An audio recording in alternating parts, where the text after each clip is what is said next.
Assalamualaikum, jumpa lagi dengan Kak Tamam ya. Selamat siang semuanya, ketemu lagi dengan fisika. Meski ada virus yang mewabah ya, tetap kita semangat. Siap belajar hari ini?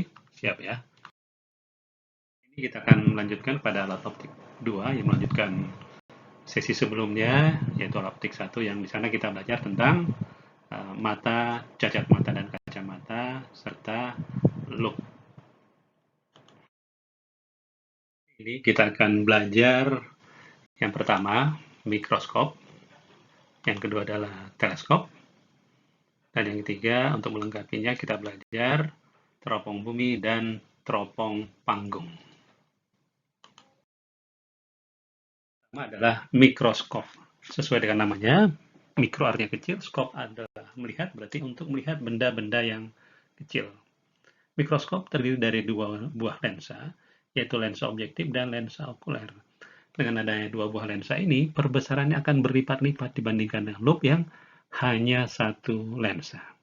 Bagaimana prinsipnya? Di sini lensa objektif menghadap benda, preparat, ya, sementara lensa okuler menghadap mata. Jadi mata melihat melalui lensa okuler.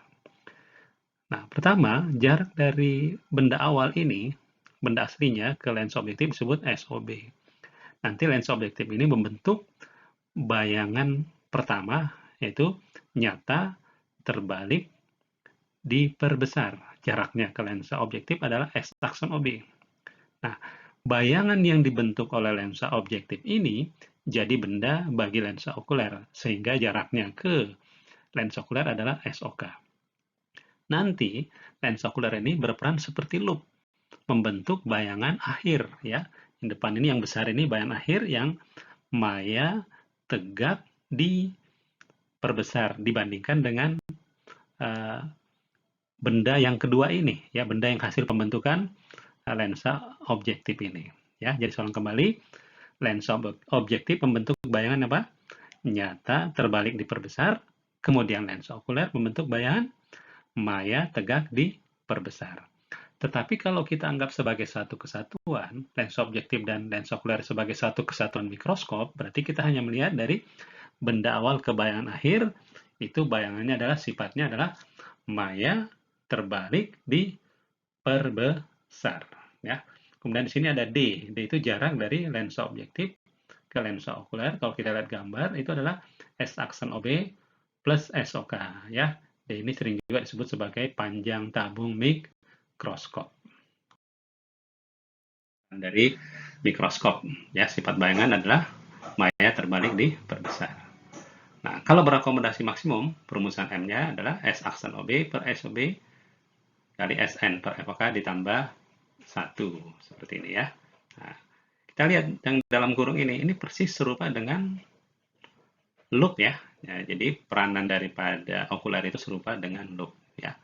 Nah, ini kemudian kalau tak berakomodasi M sama dengan S akson OB per SOB. Sn per FOK dikali Sn per FOK ya. Ini ada kemiripan, jadi bayang akhirnya kalau berakomodasi maksimum itu di titik dekat, berarti S akson OK-nya adalah min Sn ya, seperti ini. Nah, kemudian tadi ada jarak antara lensa objektif dan lensa okuler, yaitu D sama dengan S akson OB ditambah SOK.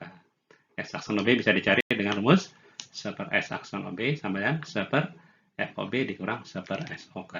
SOB maksudnya.